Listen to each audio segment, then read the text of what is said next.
Techniker, wir haben leider keine Mikro.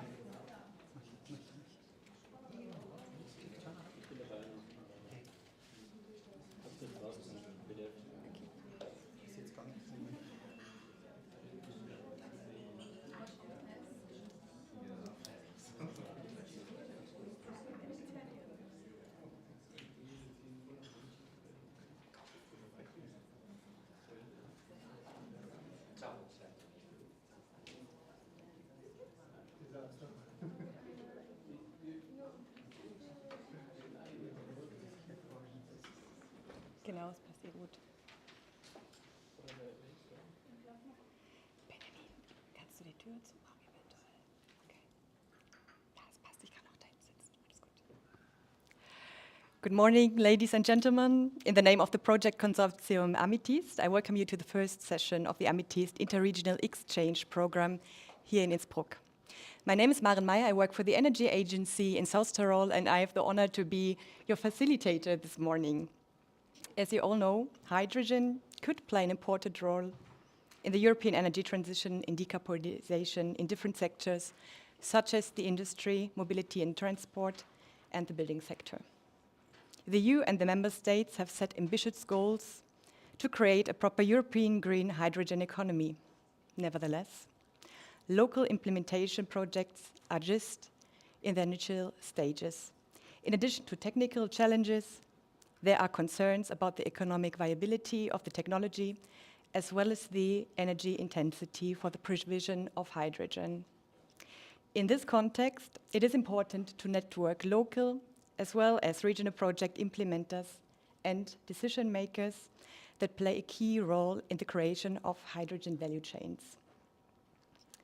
The overarching goal in this context of the AMETHyST project is to support the deployment of local Alpine green hydrogen ecosystems in the Alps and to spread information about the technology regarding, on the one hand, its strength and possibility, but also to discuss room for improvement, barriers and risks that surround the hydrogen applications.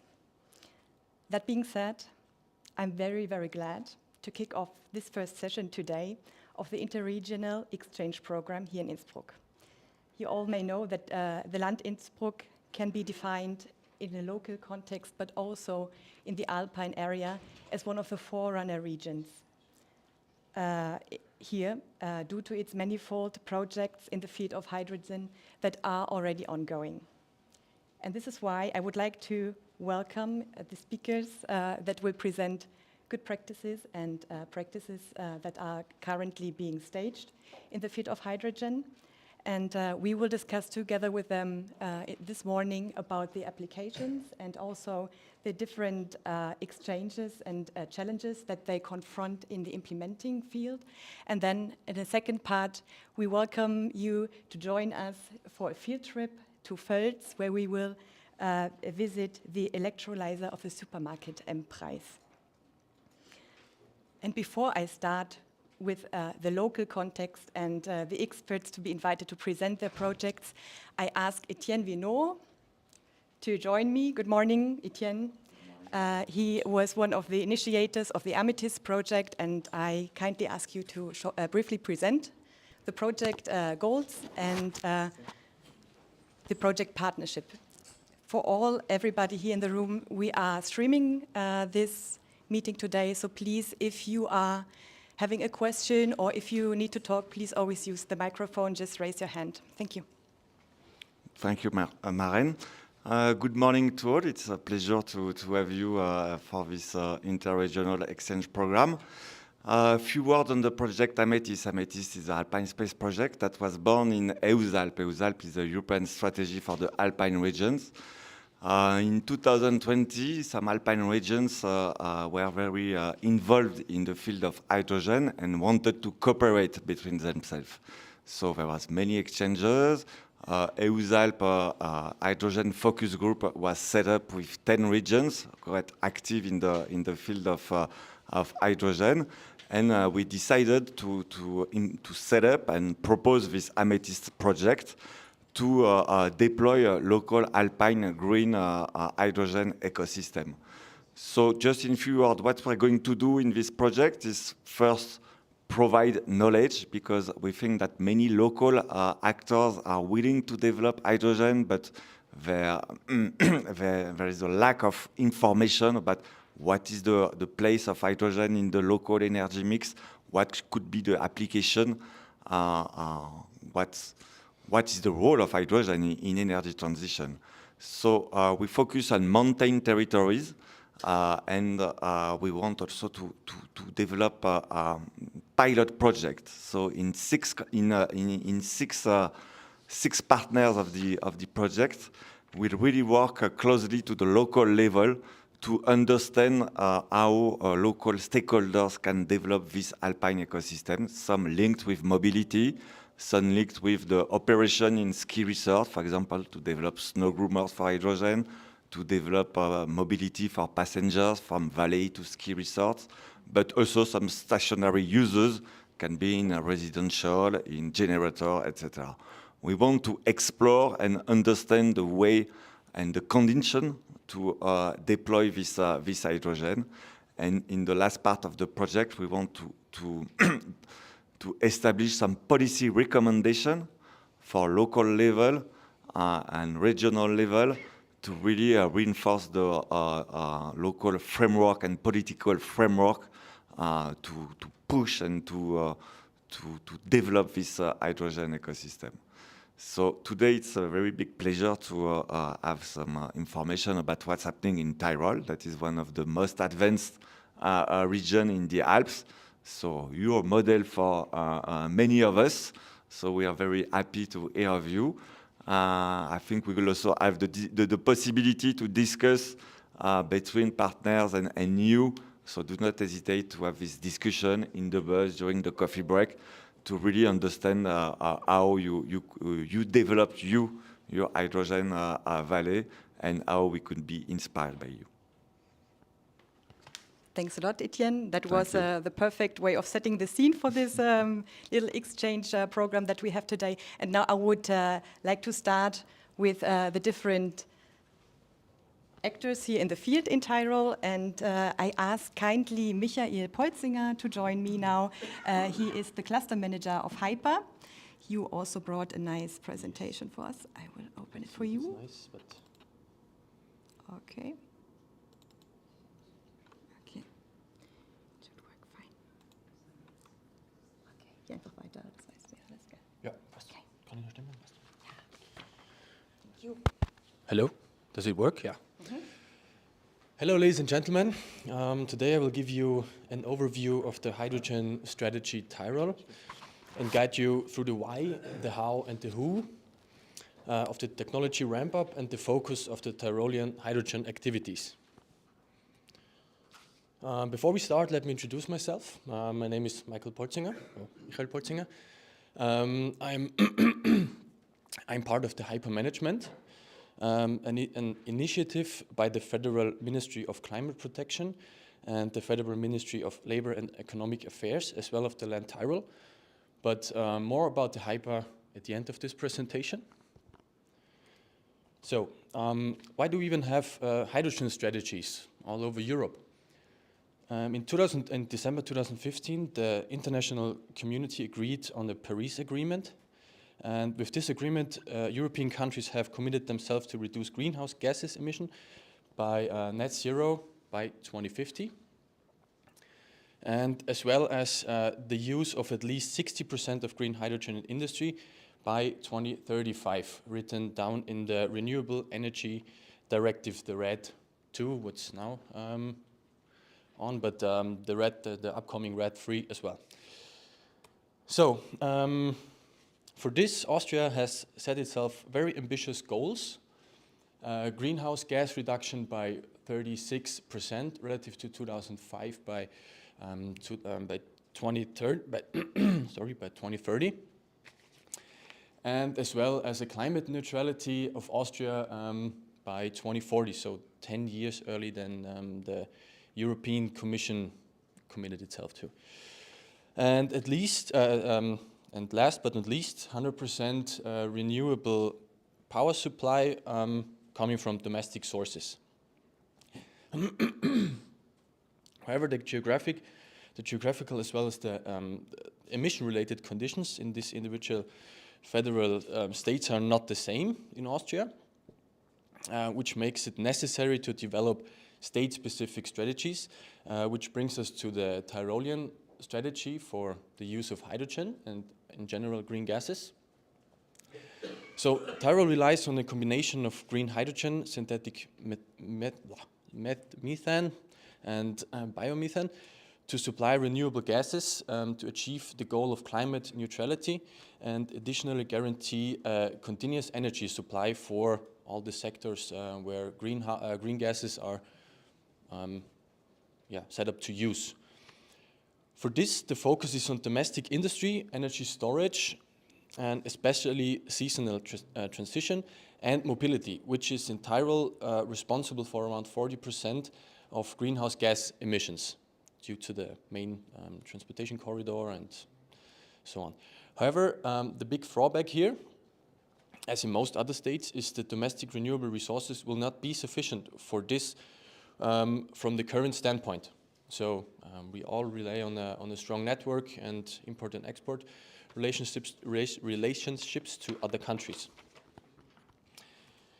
However, in order to support the technology ramp-up, there are some pioneer projects in Tyrol worth mentioning.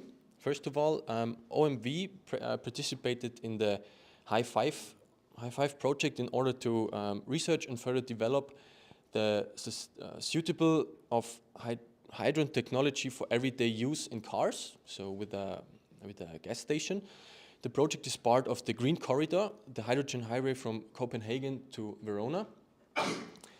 Next up, the demo for grid, which you will see today after lunch at the company AMETHyST, for the production of green hydrogen and the subsequent refueling of the own truck fleet for AMETHyST.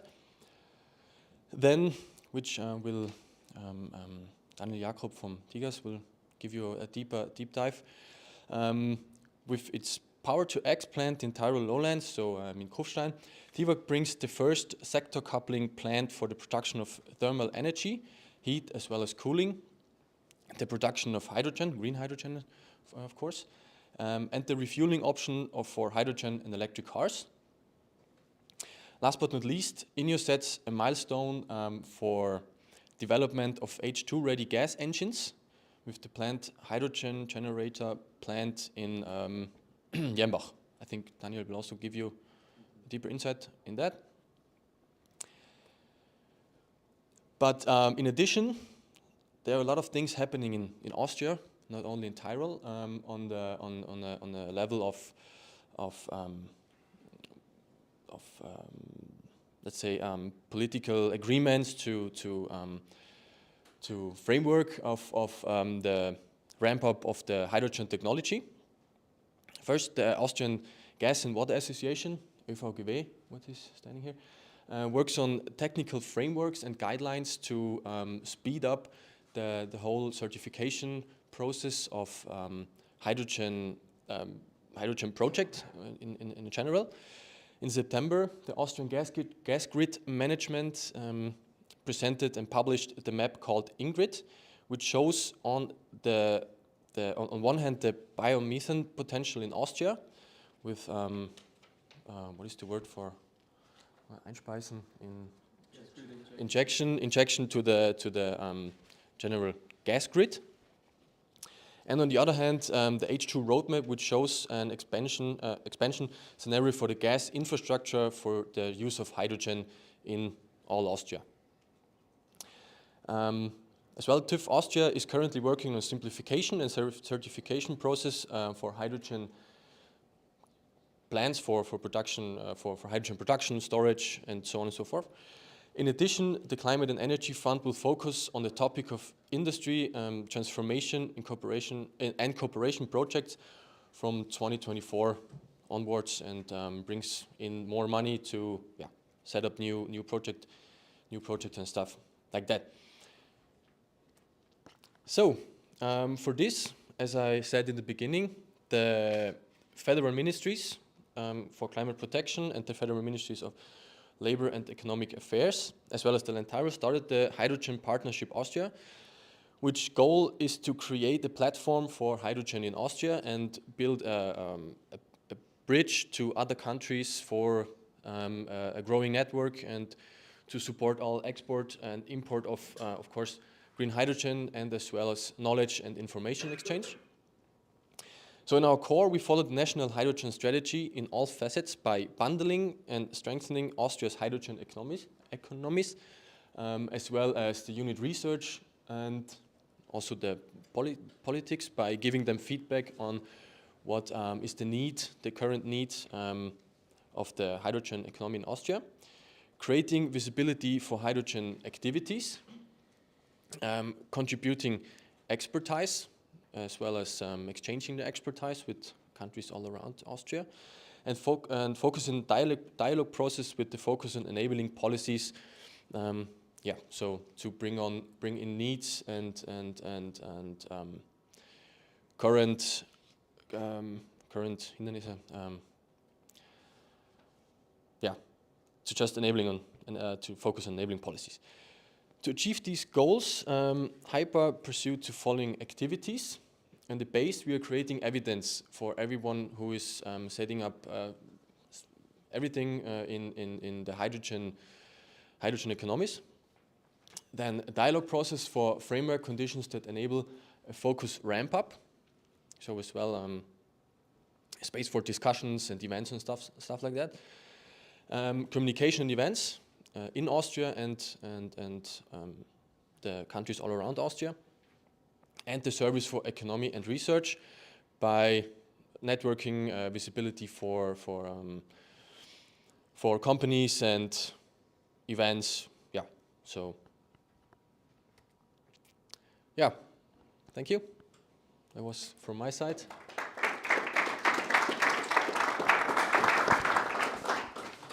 Thank you very much for these insights. I will later on ask you to come to the panel. We have, of course, also a couple of questions, but we would like to ask them later on. I would now move on directly with a second presentation, and I'm very happy also to have you here, Nikolaus Fleischhacker.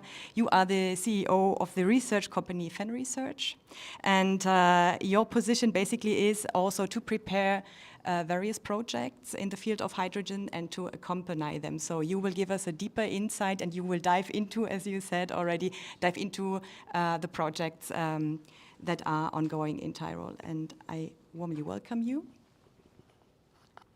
Thanks a lot.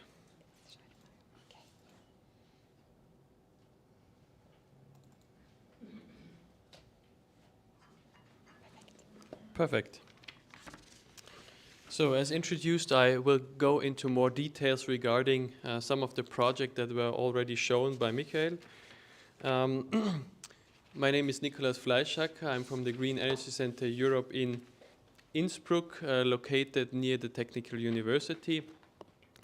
We are a private codex partnership. Codex partnership of national, local, but also international companies working together to building the bridge into the green energy future. We also support the local energy strategy called Tyrol 2050 Energy Autonomous, where the energy system is transformed by reducing energy and also introducing new renewable energies, especially in means of electricity. And this is important to mention. It's not mainly or basically about hydrogen, what we do, but about rebuilding the energy system based on electricity. But as we all know, electricity and the coupled power on demand process have some issues or will come to its limitations in the near future. And that's why we also introduced the power to hydrogen process already in 2015 in this energy strategy, which was implemented by my father back then for the federal region of Tyrol. So there is also a monitoring process installed so everyone can see what the current process of this reconstruction is. This just beforehand, and now let's go into the details about the project. One of the starting points was the project 2014, the creation or building up of the hydrogen highway from Munich to Bolzano, with also refueling stations in Munich, Innsbruck and Bozen. And that's when everything started regarding hydrogen in this region. We did that together with the IIT in Bolzano. Our friends from there are also here today. Where we bought the first cars, actually the first hydrogen cars in Europe, and then rolled out this highway. I will come to some more details later. The next project that emerged from these activities was the AMETHyST project, green hydrogen for AMETHyST, Tyrol and Europe, initiated by us together with AMETHyST in 2016. The next step was then the project Zillertalbahn, which is also there since 2016-17, called Zillertalbahn 2020 Plus Energy Autonomous with Hydrogen. And this then also led to developments of TIVAC, the TIVAC Power-to-X facility in Kufstein. Its sister project will also be shown or presented today later. Let's go into the projects more in detail. What about the Green Hydrogen Highway? The Green Hydrogen Highway was based on an European project called HyPA, with the goal to implement 110 hydrogen vehicles, so-called fuel cell electric vehicles, in all over Europe, and 6 hydrogen refueling stations, with 3 in our region, Bavaria, Tyrol and also South Tyrol. In 2014 to 18, we were able to implement 500 vehicles in all over Europe. In 2015, this hydrogen highway was officially then also taken into operation.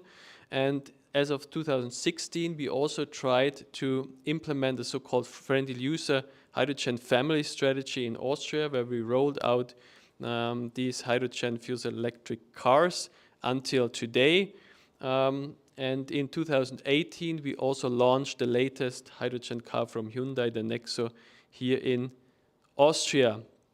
Up to now, there are altogether 2,500 fuel cell electric cars in operation in Europe. So you can see that this is at the very beginning. And an update of this passenger car will come in 2025. Now, where I want to go into some more detail is the project at AMETHyST. We will also have the opportunity to have a greater look today regarding this project. This is quite an holistic project where we have already implemented everything a green hydrogen economy needs, starting from an electrolysis plant, but also including a dual fuel burner, hydrogen storage. We have a gas purification in place to also have hydrogen at fuel cell grade available. There is also logistics systems in place. We will see also one of actually Europe's biggest hydrogen refueling station in terms of capacity for heavy duty applications. And the first hydrogen truck of Austria is in operation there since this year. Another important project that then ongoingly was developed is the project Zillertalbahn 2020 Plus Energy Autonomous Hydrogen. Within this region, it's also a holistic project which is very much in the media at the moment and discussed by many,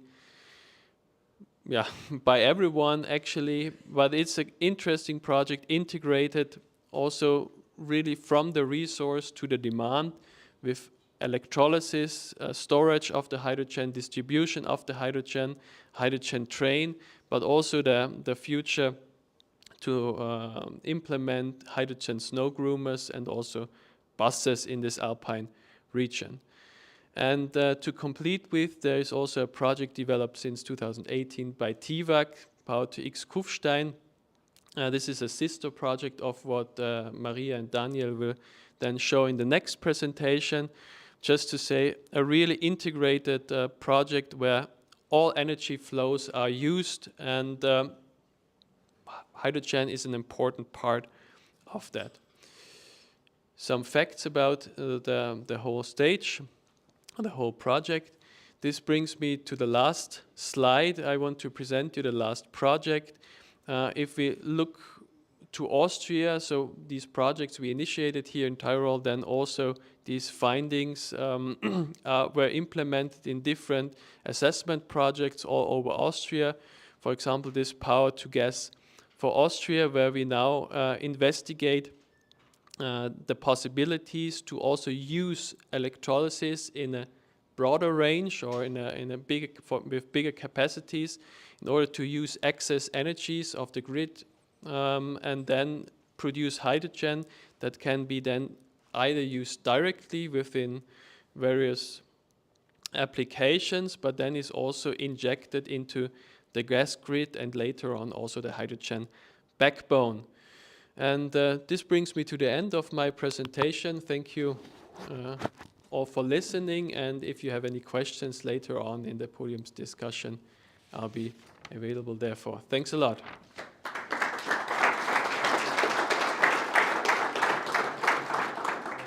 Thank you very much, Nikolaus. I think it's very impressive what is happening here.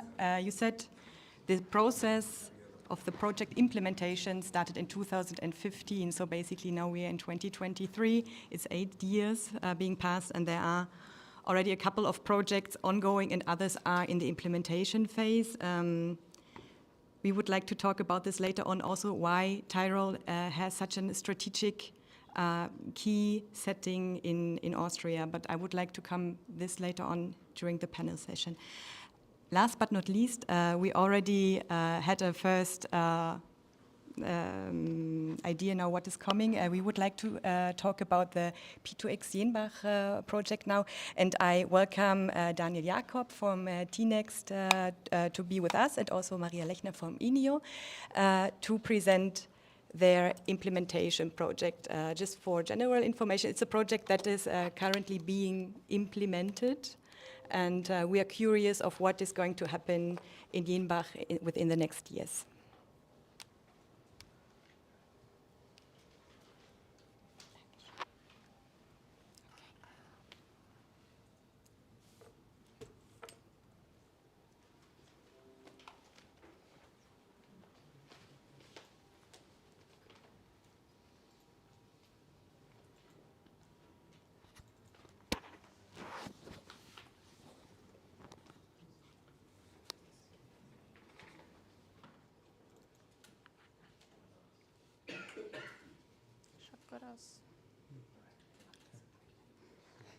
Okay.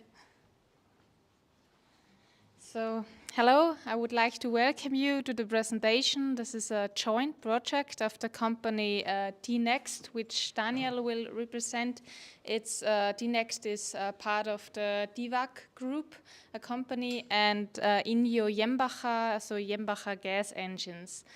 And this is a joint project, and we are at the moment at the implementation. And so just a short overview of the project itself. It's a joint project. We share the investment. So INNIO needs the hydrogen for testing gas engines with hydrogen. So more or less a product development of gas engine which already existed.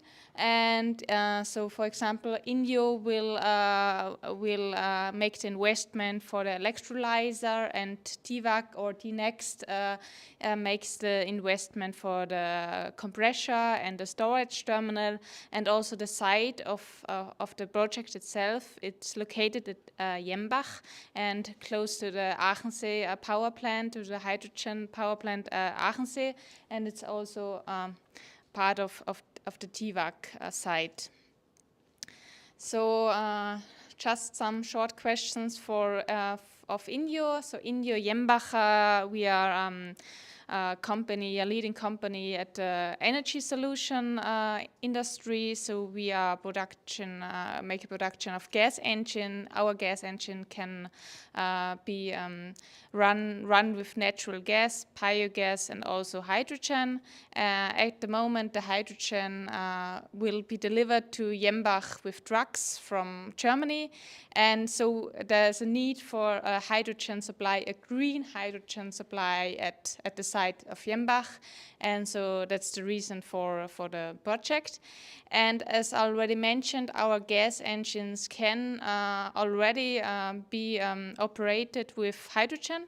But the big development is to make a refitting package for customer, which have already, again, an engine, and they have a refitting package, and then they can run their engine with hydrogen. So that's more or less the big goal. So, and now I will let Daniel say some words. Okay, thank you, Maria. Hello, everybody. My name is Daniel Jakob. I'm from TINEXT. TINEXT is a daughter company from TIVAC. TIVAC is the energy supplier here in Tyrol. It's next to, just across the street is our headquarter. And we have in, like TIVAC has the most focus in hydrogen, hydropower plants, sorry about that, hydropower plants. So we have a lot of small hydro power plants, big hydro plants here in Tyrol, but we have also like photovoltaic, biomass, and another energy supply systems. So as a daughter of TIVAC, TINEXT is focus and is all about renewable energy systems instead of hydropower. So we have like photovoltaic, hydrogen, district heating, like heating systems, charging infrastructure for electromobility, biogas, and the sector coupling. So before you saw some pictures about the sector coupling project PowerTix Kufstein. It's a project by TIVAC, and you have seen we are using the energy for every sector, for the mobility, for industry, but for the gas grid injection. But today is the focus about the project in Jenbach. If you have any questions about the project in Kufstein, just come to me later for the coffee and ask me so I can go in details. So what you can see here is the project area about the PowerTix in Jenbach. So for everybody we are like in Tyrol, so here we're now in Innsbruck, but the project is in Jenbach. It's like between Kufstein and Innsbruck. So what you can see here, it's Jenbach, that's the lake of Aachensee, and here in this area is the industrial district. So, and this is like the view, like a bird view. On this side, there is the area of the first hydropower plant in Tyrol. It's the Aachensee Kraftwerk. It was implemented 1924, so next year we have 100 years. So next year we are celebrating the 100 years of TIVAC. And this area, and here this area, we're using for the plant, like there are the facilities, but the INNIO industry is here. So like this area, this field is where the INNIO is like doing the research and the producing of the gas engineers. So there is the need for the hydrogen, the need for the facilities and the researching. So, and what we do is like a cooperation. INNIO and we build here together the facility and do a direct hydrogen line, like a district line from this area to here. And what is here in Kisa, we will cross a lot of facilities, we will cross a lot of lands. And here, for example, we are crossing a train line. So these are for you what you can see, what we all like. We have like a lot of stakeholders here, like neighbors, and the ÖBB, by the way, for the train line. So what we are now planning like to implement is like we have like the plant components, we have like the hydrogen producing, we are planning the electrolysis PEM up to 6 megawatt. We start by 2 megawatt, and then we bring the hydrogen to storage, like with compressors. I go next slide on the details, but you can see on the left-hand side all these things we are using, like compressor, medium pressure storage is 500 bar, and then we bring it to the hydrogen direct line to the INNIO side. And like Maria was saying, so we are sharing the investment. So by the way, like electrolysis is most by the INNIO and the other parts are by us. And we are later responsible for the operation of the systems. So here in detail, sorry for the quality, you can see like the technical part, like mostly for you are like focused on the technical. What we have an energy supply from the public grid. It's 25 kilowatt. So we are saying like we're next to the area of the AMETHyST Kraftwerk, the hydro plant, but we're using the public grid for the energy supply. I will come maybe later for the thing is like we have like here good access to the public grid, but for development some projects, you have to be a focus on where is the energy, the renewable energy source is coming from, like the hashtags are RED 2, Delegated Act, RED 3, so renewable direct active. So this is next we can discuss about the regulations, because if you implementation or thinking about some hydrogen projects, you have to think about the regulations. So where is the energy coming from, and can you use it for something like else? Okay, for the next, coming back to the technicals, we have here electrolyzers, like we have it in 40 feet containers. And then we have bit after, mostly become with 30 bars to low storage. Then compressors, we have up to 4 compressors. And then we can press it to 500 bars to like storage there. And then over the direct line, we can give it to INNIO. So, but we have like also hydrogen trailer refueling station. So we can also give some hydrogen to the trailers, but their main focus is actually on the part to INNIO. So in the time when we have some things on the electrolyzer, so we have to do like something checking, so we can have a emergency supply from extern, like from third deliveries. So third suppliers, we can like bring it hydrogen from maybe first to here, and so to supply INNIO. So now you can here have a rendering, but actually we are on a good way on this planning. And so here you see the AMETHyST Kraftwerk. In the front, it's like the public area, not public area, but like where you can come here by car. Here you have the refueling station for the trailers, like the thing, and we have here like a refueling stations for cars, but actually it's not the main focus. It's just here in the rendering, because the focus is to supply INNIO. Here we have like a building up, like a public area with a room for showing the facility. Here you can see the containers, like the 40 food containers where the electrolyzers are in. This is a PEM electrolyzers. So the mostly supplier of these systems are bring it by a container. It's the easiest way to supply. So we have like on this up to 6. And in this area here, behind the wall, the walls are for the security. We have the storage systems. You can see up here the top of the tanks.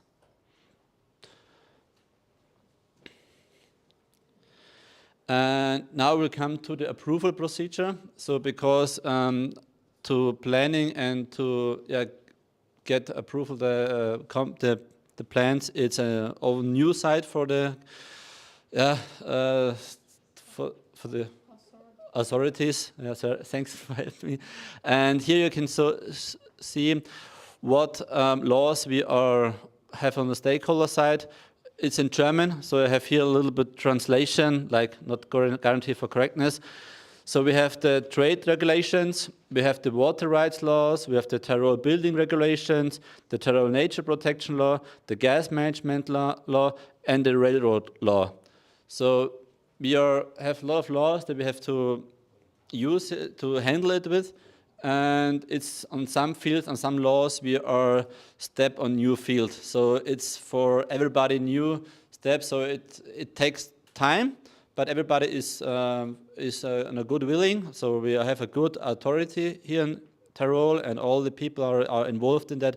They want to go further, but they need some regulations, some laws, and they need some first projects that we do it like really we're doing. Because what we figure out is if you just write paper or make studies, you're not finding out the whole problems, you just find it out if you do it. So, and now here the timetable. What you can see, it's like we are now in this part here about the legal binding decisions expected around, yeah, it's August actually, but we're now in October. It's what they're saying, it takes time, so it's new field.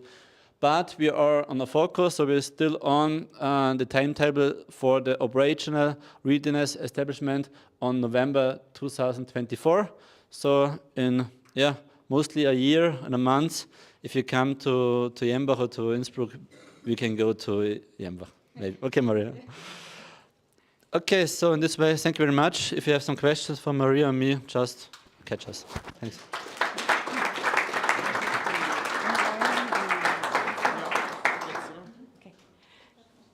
Thank you very much also to you. Just give us a second to rearrange the platform here. I would like to ask maybe my colleagues to help me to reorganize a bit our setting.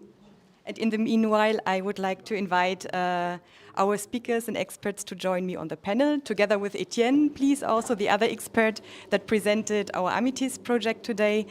Of course, we are very curious to learn more about your projects and to take away a lot of important notes that we have learned from you today.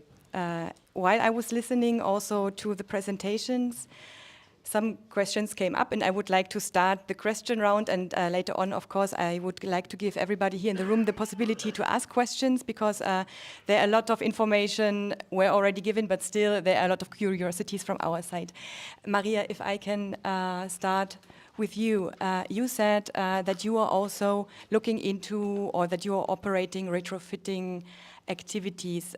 Within the AMETHyST project, we very often also talk about retrofitting activities, for example, for bus fleets.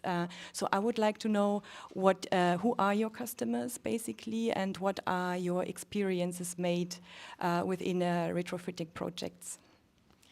Yeah, so the main aspect of retrofitting is that, for example, our customers are industry customers, or also community services, and if they are make an investment for gas engine now, they want to ensure that they have a flexibility for the future. So at the moment, hydrogen, we have a lot of customers which are interested at hydrogen, but they are not 100% sure. But if you can tell them that if you buy this engine, you can maybe change in 5 years to hydrogen, they feel better. And so that's more or less the reason. So that you have the flexibility also to translate the energy supply for the customer. Okay, thanks a lot. Coming back also to the customers that you have, can you locate them for us? Where are they based? Are they mostly Austrian customers from the Alpine arc, Europe and beyond? No, our customers are around the world. So yeah, Asia, Germany, Brazil, it's different customers. So we have customers, a lot of customers use our engines with biogas. So they have already green gas, wood gas, biogas, and also, yeah, Stadtwerke. Yeah, but different customers and all over the world, yeah. Okay. Thank you very much. I would like to stay with your case also, because you were presenting very, very briefly also the approval procedures. Within the AMETHyST project, we look also into the barriers that we encounter when rolling out projects.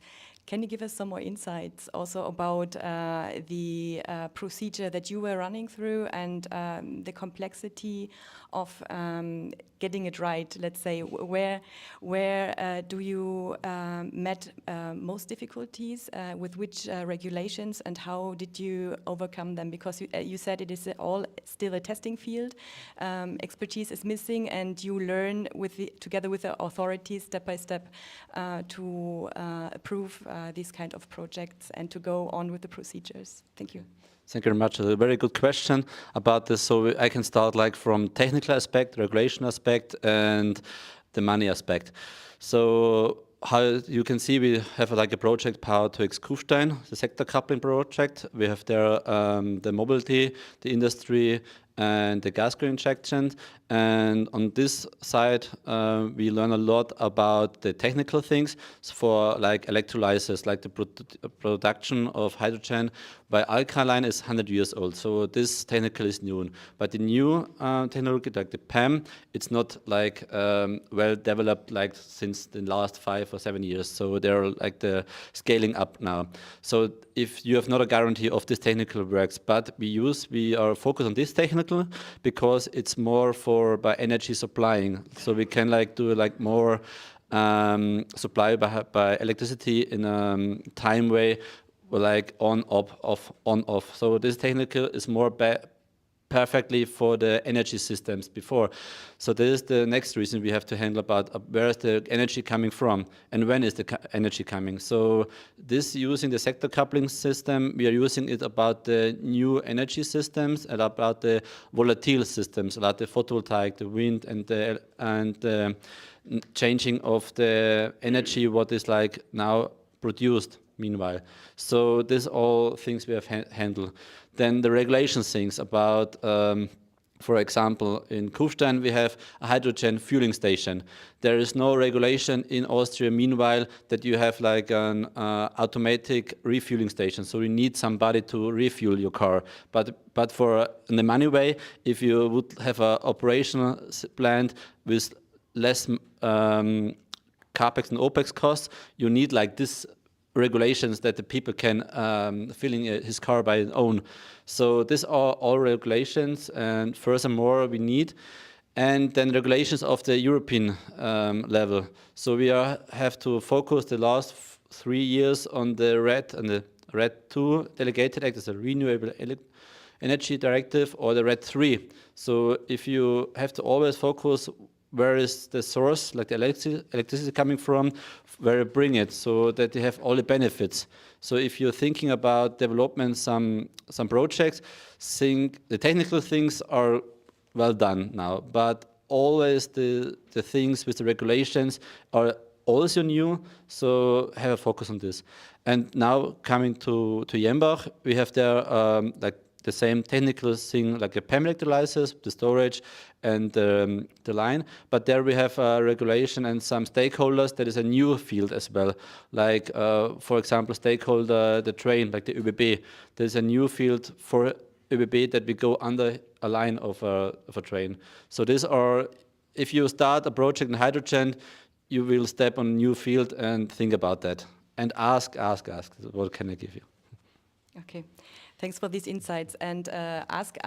To whom do you ask the questions, or who asks the questions to the right person? I guess HyPA comes in here. I would like to dive into your position within the region. So as I understood, HyPA is basically working also hand in hand with the ministries on the national level for economy and the environment. So you are basically the one who is talking about the barriers that are existing for the promotion and for the implementation on regional and local levels.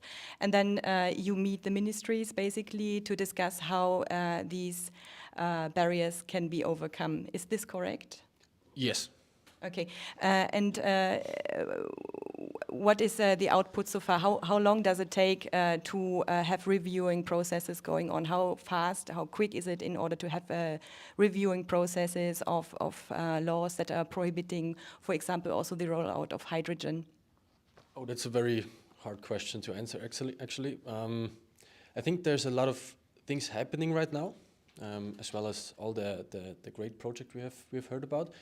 So I think in the first step, we need expertise and we need deeper insights from these projects, so that we have a reference to how things are going and the new fields we are stepping on, as Daniel said.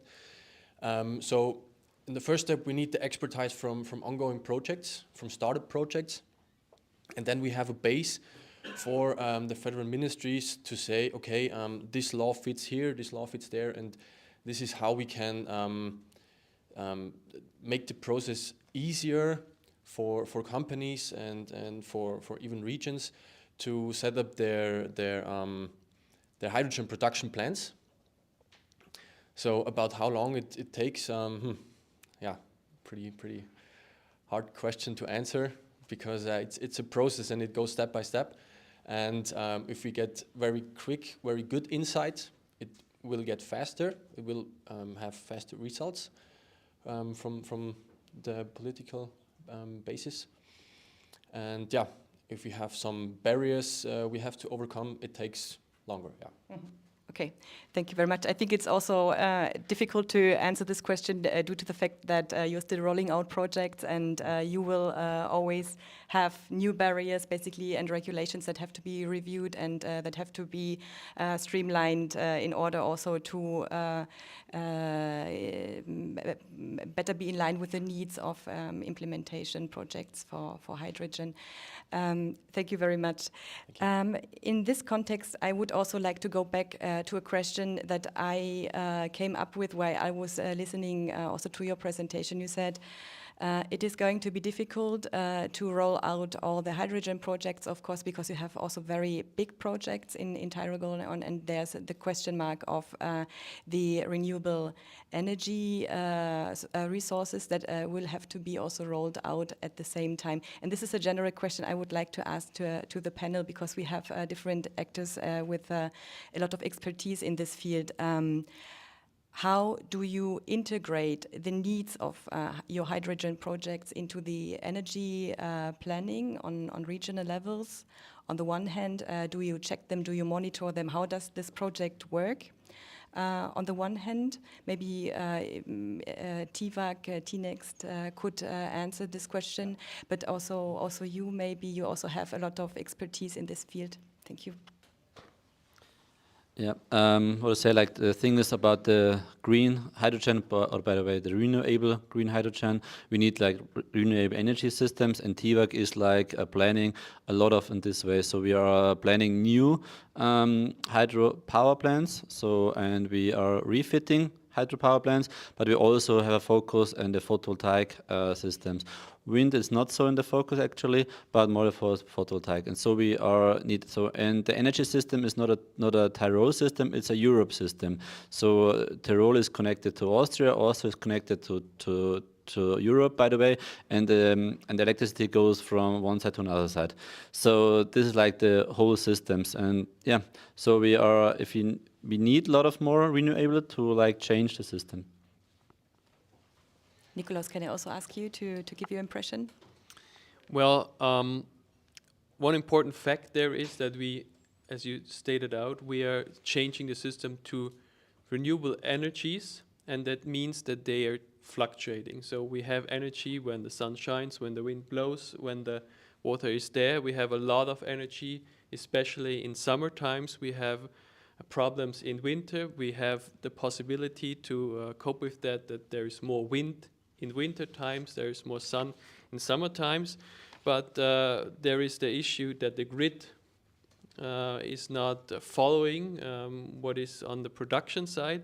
And so, as Daniel pointed out, it's important that we have these power to hydrogen facilities, that they can work beneficially for the grid, so that they take out power when it is available, especially in these times. And this was also the last project I showed, this 50 megawatt sandbox plant. Actually, there, especially in the east of Austria, there is capacity for 2 gigawatts of electrolysis. You could do that today, and there are slots when you have this energy available and you cannot transport it off. So this is what was the outcome of this project.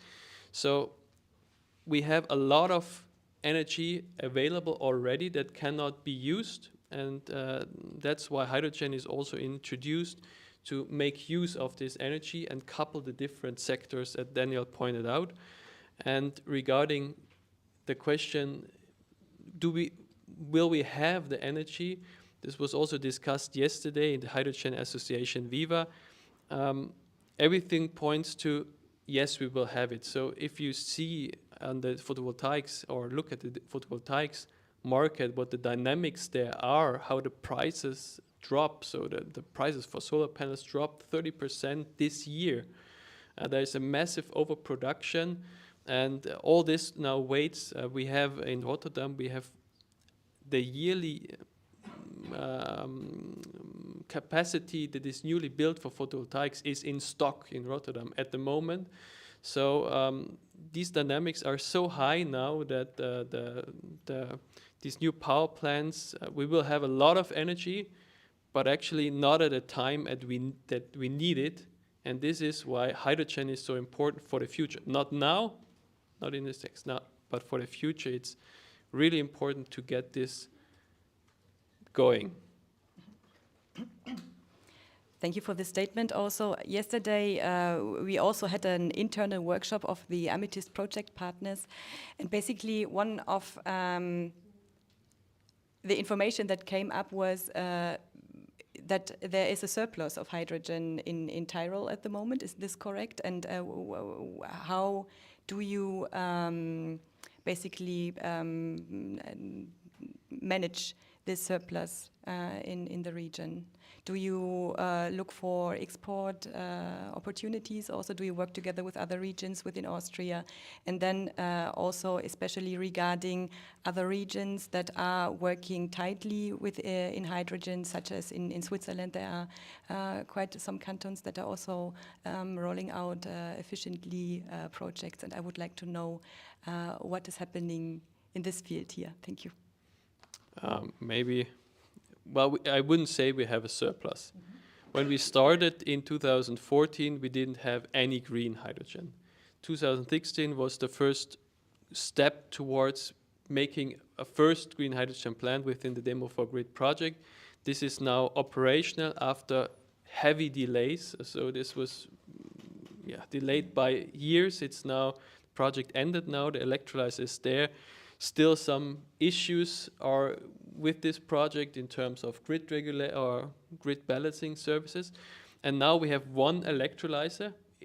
Okay, some say it's big, some say it's really small. To what we need for the future, it's really, really small. It's about 3 megawatts. And on the other hand, when you start with these projects, you don't have any demand. So you just have to create the hydrogen demand.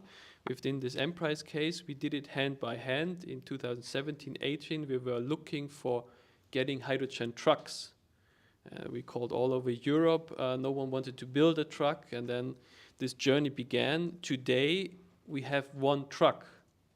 So, and this was really a developing process. We had to engage a development process with the companies, with the OEMs. And this hydrogen truck we now have, it's more or less a prototype. It's not a product. You can buy like any other truck. And now we are at the stage to making 2 out of 1, right? So this is the process, and then 4, and then so on, to switch all 43 trucks. If we have switched at Emprise all trucks, there is no surplus. But of course now we have some capacities free, since the truck domain is not developing as fast as anticipated, and also the costs for this transformation are enormous. All these vehicles, they cost 4 to 5 times more than a conventional truck. Who should afford that? It's really a big issue, but we are on the way there. And actually, to come to a final answer for your question, the thing now is, which is quite funny, we now actually have capacity to make green hydrogen. And first there was no demand, but since now the plant is operational, demand came. I would just really say we didn't anticipate it, but really people came and said, hey, we have demand for green hydrogen in Bavaria, but also in South Tyrol, and now we can use this plant to support them with our multi-element gas containers, with our small hydrogen logistics. But this was something that was not anticipated in the realization of the project. Actually, we built this to get high availability with the other three projects, Zillertalbahn and TIVAC. That's why we have this logistics system. And this is also something we really can learn from this process. You cannot anticipate everything. And the main issue is when you start a project, you have no demand. You have to, on the other hand, really develop the demand yourself. And you have a high risk in the beginning, a high technological risk, but also financial risk, because you really don't know, will it work? We see from the strategy that it really must work, because in the end there is no alternative. But for a company to make the decision to say, okay, I'm investing now 5 million, 10 million, 20 million euros, and I don't know if I ever get it back. That's where we are at the moment. And there are so many uncertainties. We all have high risks, and all, as we sit here, we have taken high risks already. Also for the small companies and the big companies, also this is the key point now. This is something very interesting that you've just said, like how did the process work in general when we are talking about hydrogen and the rollout of projects. We are talking about the chicken and egg problem. So what comes first, the supply or the request, or, do you have to start the production, as you said, and then the request will show up anyhow. And this was an interesting learning, and it is something also that occur in other regions. Yesterday, just to give you an insight also what we are discussing in the AMETHyST project, we have also hydrogen producers that are looking for companies or also in general enterprises that would like to join and use the green hydrogen that is being produced. But there are, of course, barriers still ongoing in other regions regarding the rollout and the connecting of the dots, let's say. And here I wanted to ask you also again about the economic system that lays behind in the hydrogen economy of Tyrol. Can you give us more insights about the financing? Of course, we know there are also private enterprises such as Emprise that are having an genuine interest in greening their enterprise, in greening their fleet also. And they put in their private money, which is a high private risk also. But of course, it is also a regional political strategy. So we would like also to understand how projects are financed, in which way on regional and national levels. If you could give us some insights regarding that, I would be very happy. Well, on regional level, so to say, there is no financing available, and there has not been a substantial financing for all of these projects. One must point out, actually, that's something we can work on in the future, but all these projects have basically no regional funding, except HyPA. There is some money went there, but it's compared to what is invested, it's really, really small. The main fundings come from the European Union for the electrolyzer at Emprise, and also national fundings from the Climate and Energy Fund. But in the end, the big parts always have to be taken by the companies, and also with all the fundings we pull together. That's also something we were working now for the last 10 years nearly. It's not a business case as of now. Of course, it is a business case of the future that is quite clear to us, I would say, since we are working in the future. Not clear for every decision maker in every company, but at the moment it's really, really hard also to keep these projects where the investment now is done, like at Emprise, even alive. Because as you can say, if someone asks, there is already the rumor going on, oh, it doesn't rent, or it's not feasible economically. And well, of course it is not when you anticipate a plant for 40 trucks, 43. You have all that in place. You have a refueling station, the storage that can do that in place. And you have one truck that costs 5 times as much as a diesel truck. Of course, that's not economically feasible. But in the end, when the full system is running, then it will be feasible. And in the meantime, as I already said before, green hydrogen is needed, so we have even an intermediate business case. We can sell this green hydrogen, even at quite high prices at the moment, because there is already demand no one knew of. But it's extremely hard, and the economical risk is extremely high. And now the risk is that everything that is there is shut down tomorrow because someone cannot afford it anymore. This begins with the hydrogen refueling station for the passenger cars from OMV, and ends with the project of Emprise because they maybe have other issues. At the moment, we are really trying to keep that running until we come to the point that we have economical feasibility. And this is also hindering the other projects, Zillertalbahn and PTX Kufstein, that at the moment, this decision to really say, okay, we jump now, we invest, but we never know if we get it back, this is a huge problem.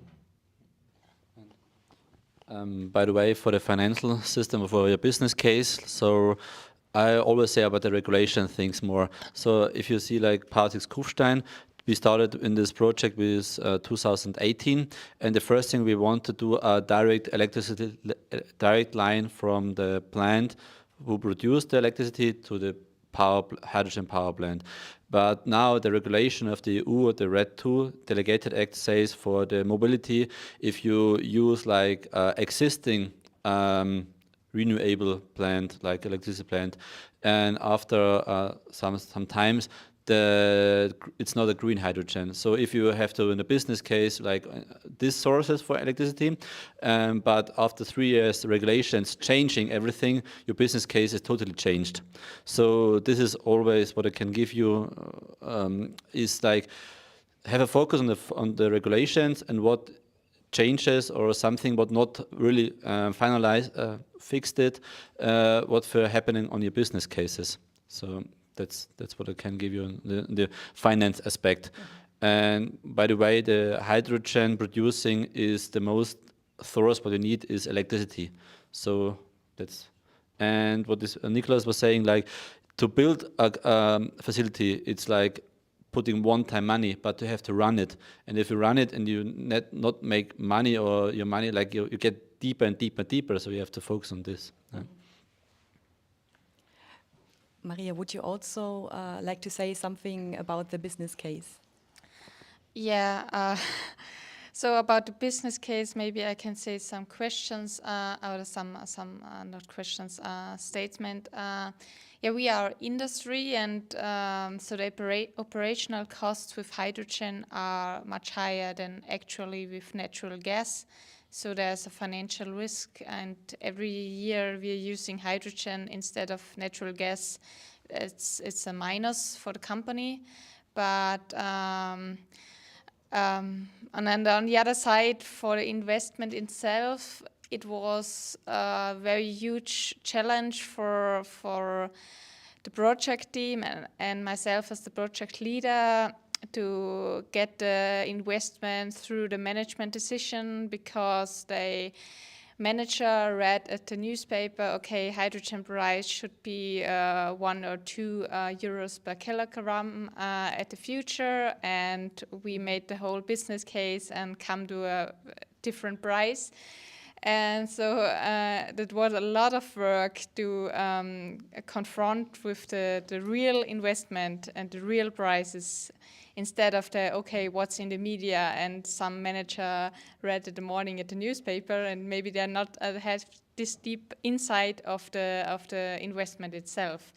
And now actually we had the business case itself, it's very complex, and we are calculating with CO2 price increase and natural gas price increase, but also in the last years the electricity price, the increase of the electricity price itself, it was a huge struggle for our project. And actually it's always at the moment, it's at the moment a high risk, but we are going forward, but it's a high risk. And the funding, we have natural funding, but it's not so high for a company that you can say, okay, it's everything can be with funding. So it's about 30 to 40% percentage of funding from natural money, but if you are in the funding game, you know that's not so a high percentage, that it's with hydrogen it's higher than with other technologies. Mm-hmm. Okay, thanks you also for this insight. We all well understood that, of course, putting money into hydrogen is a long-term commitment, and there are a lot of external factors that we are not yet really clear about how they will influence the entire process. This comes from the legislatory process on the one hand, the economy on the other, request and so on, that has to be artificially created also by, let's say, by regulations themselves. Now I move to you. We have a lot of curious people also here today, and I would like to invite the listeners to get active and to ask their questions. I pass around the microphone. You will maybe help me. There's a first question from Matteo. Thank you. Thank you. I'm Matteo Mazzolini from the Energy Agency of Friuli Venezia Giulia. Concerning this last point, financing hydrogen business, I would like to ask if you said that you are small companies basically involved in this business. And I would like to know if it's possible, if these financial resources are coming from private equity belonging to the company, or if it's debt money coming from banks. So the banks are participating to this risk or not here in Tyrol? Thank you. About the findings about the money. So like if you from the project side, if you would like go in a project, you're looking for some fundings.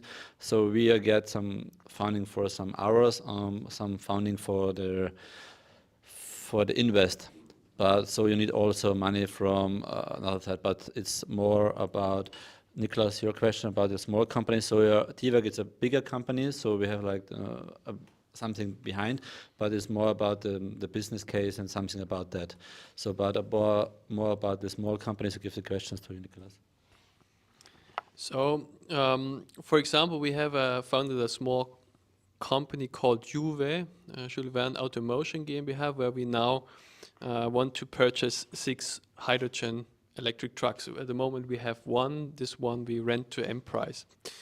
And there we have the issue with the financing. We also have in place now a quite nice funding for these trucks. It's the INNIO funding, which takes 80% of the more cost. Nevertheless, if it's 5 to 6 times the price, the 20% are quite a lot. And for example, here we also need banks to make some intermediate financing, but this turned out to be extremely painful. And we are still looking to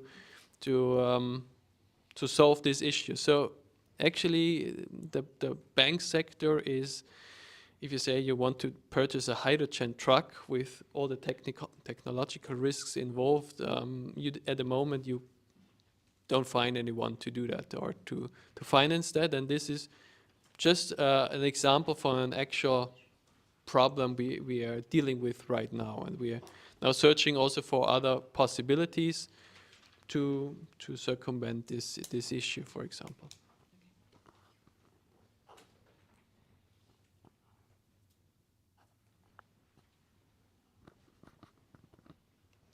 further questions from the people that are listening here in the room? Okay, thank you. One question.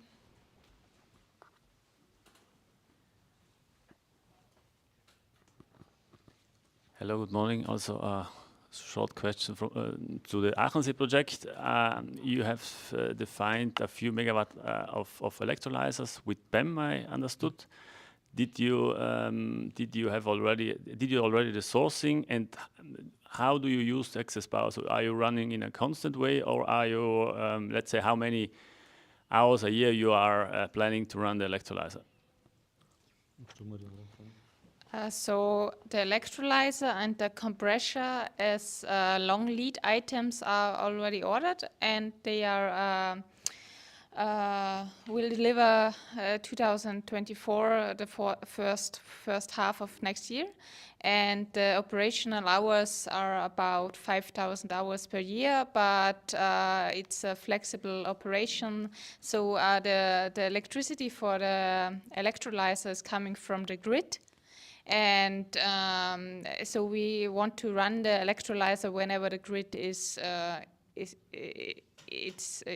needed, or when the electricity price is low. So about 4,000 operational hours. Yeah. And so there's the cooperation between INNIO and TIVAC and TINEXT. So we are at TIVAC, we have like the experience since years to how to put the storage up and down, like from the hydro. So we can like handle it with the electricity, like with the prices, and so there's the cooperation about that's why we are TINEXT and TIVAC are like in the operation.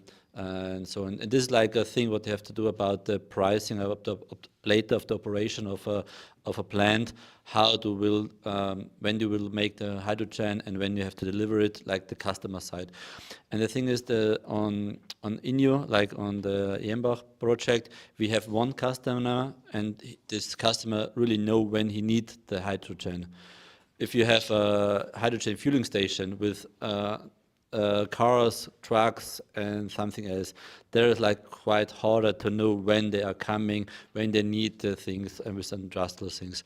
So this is like a hard dealing.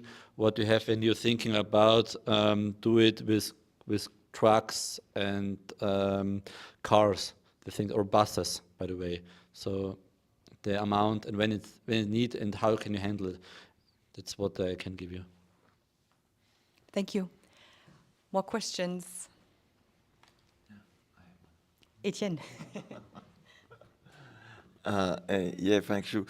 Just to come back on, Maren said that yesterday we had our discussion in our pilot, and we could see that more or less the production is quite okay, producing hydrogen through renewable energy directly through the grid. I don't say that it's already happening on the field, but that's not. It doesn't look to be the big problem. The big problem is the demand, and so we try to work with public and also private users to have this complementarity of users. But how do you see the role of local public authorities in driving this market, in raising the demand by public buses, by public coaches, by whatever train also? Well, we have one perfect example for that, the Zillertalbahn. There we have a project, a train project, with a first demand and quite high demand. So we need, the train would need about, or the trains, 4 trains in operation all day, half an hour going in and out the valley, they would need about 800 kilograms of hydrogen every day, with a peak to more than 1 ton in winter and summer times. And so this is actually a predestinated project to create demand. But now we have really a public discussion going on about this project and more costs for the hydrogen and so on. And it's now about what is the cheapest solution to change this train in the future. And if we see it from that point, well, we shouldn't have started it in the beginning, because the cheapest solution well, is something you know well that worked for 100 years and that you simply can buy, that most probably will be the cheapest solution in anything, although the hydrogen solution for this specific case is the cheapest one we have with all the applications. Trucks, 5 to 6 times, so hydrogen truck, 7 to 800,000 euro per unit. Hydrogen bus, 7 to 800,000 euro per unit, going up to 1 million if you have a longer bus. And with the train, depends on who is calculating. Prices are not even twice as much. So some people say they're quite similar. Some say they're maybe 1.5, 1.6, factor 1.6. But nevertheless, it's quite a cheap project in that regard. But the public discussion now is that if we do that this hydrogen train, which would be the cheapest solution to get a stable demand, is a waste of public money, or is really in the media it says we burn public money. So actually now the politics has to understand what is going on there and then make the decision. Of course, hydrogen will, in the moment, it's more expensive. That's quite simple. But if we don't invest in this more expensive, we won't have any demand. It's also makes sense. Yeah, I can say, like, if you talk about the stakeholder, like the customer side, you have always about the question is what is the force, why they do need the hydrogen, or why would they using something. Like we can see INNIO, they have this gas engineers, they want to change it, they have customers behind, and they have multiplicators behind that. You need multiplicators.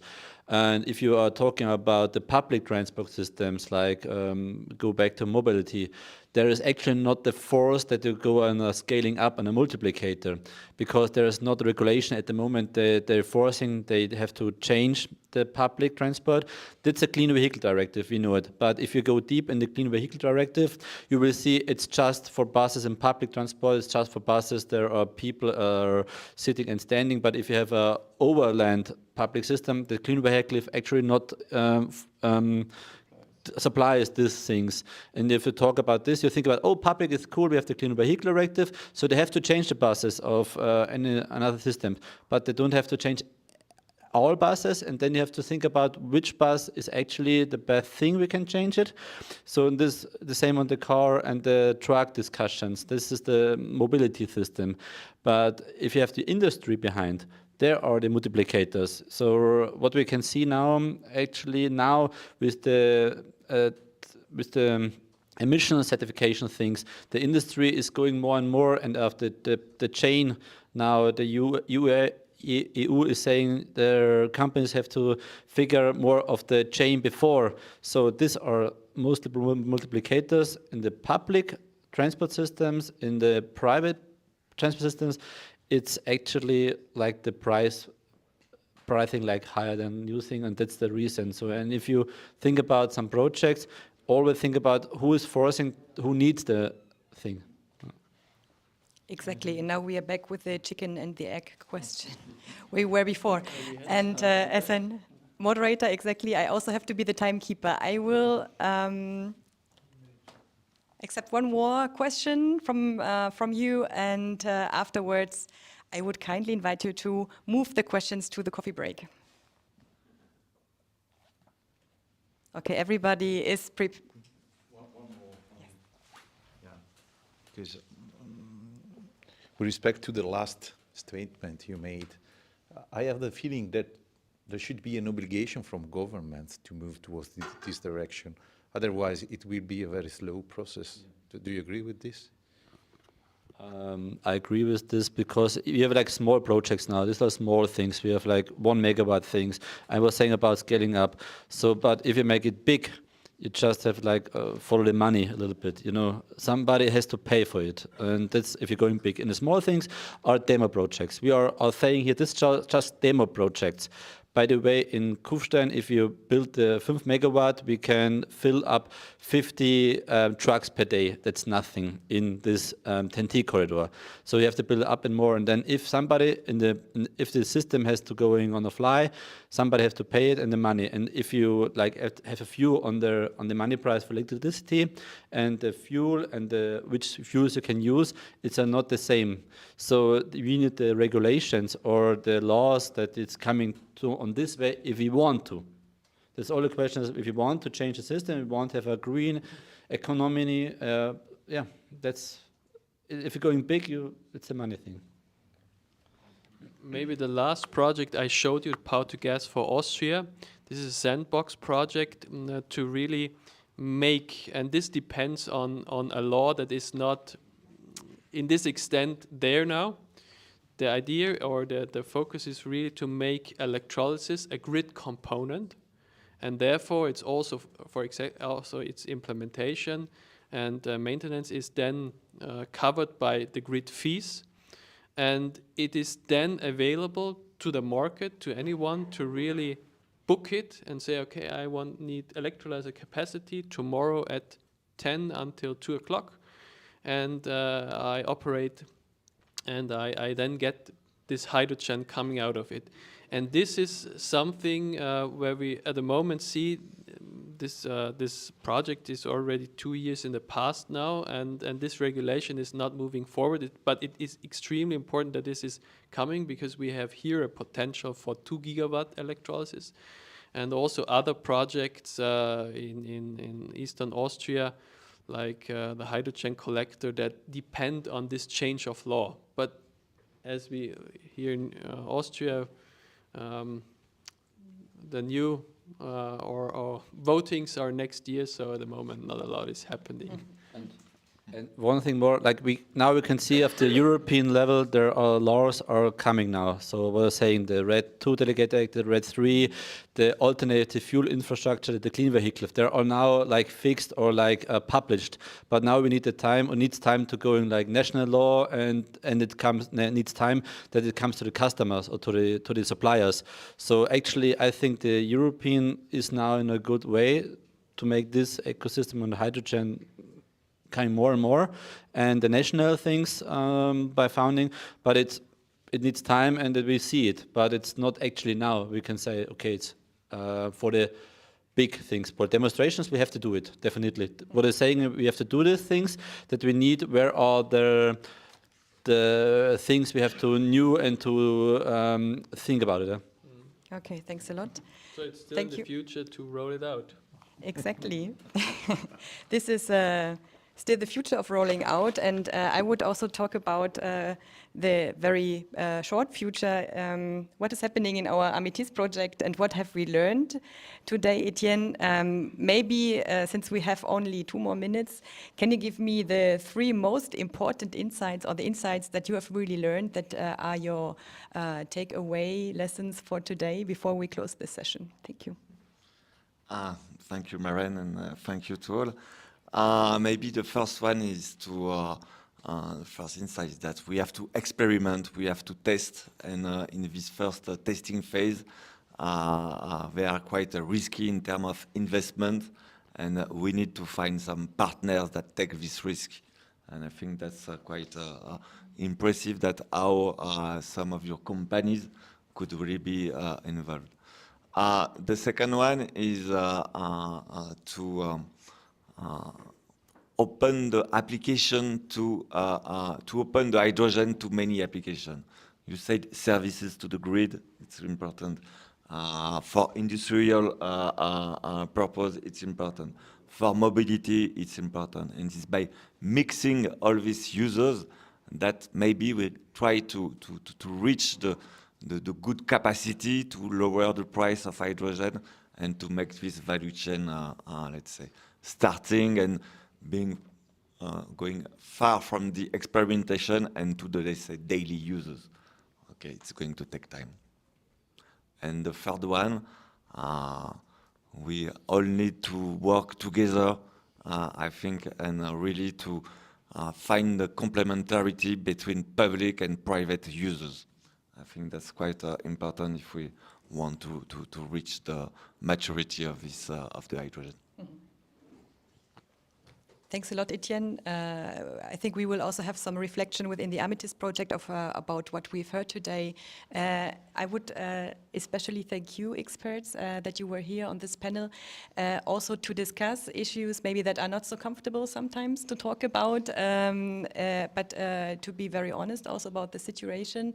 It is very important that we have this eye-to-eye exchange between experts and stakeholders that are in the position of implementing such projects. I invite all of you now also to join the experts, to have a coffee break together and discuss openly, continue the conversation there. But before I close, I would like to thank also my dear colleague Etienne on the one hand, who was on my side today in keeping all the important notes and learnings for our project.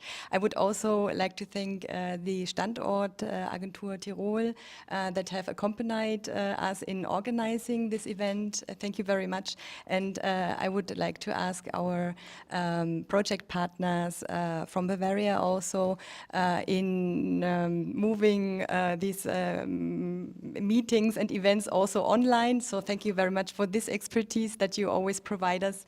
And now invite you for a coffee break. And I kindly ask you if you are joining our field trip, and I hope everybody will join and get on the bus.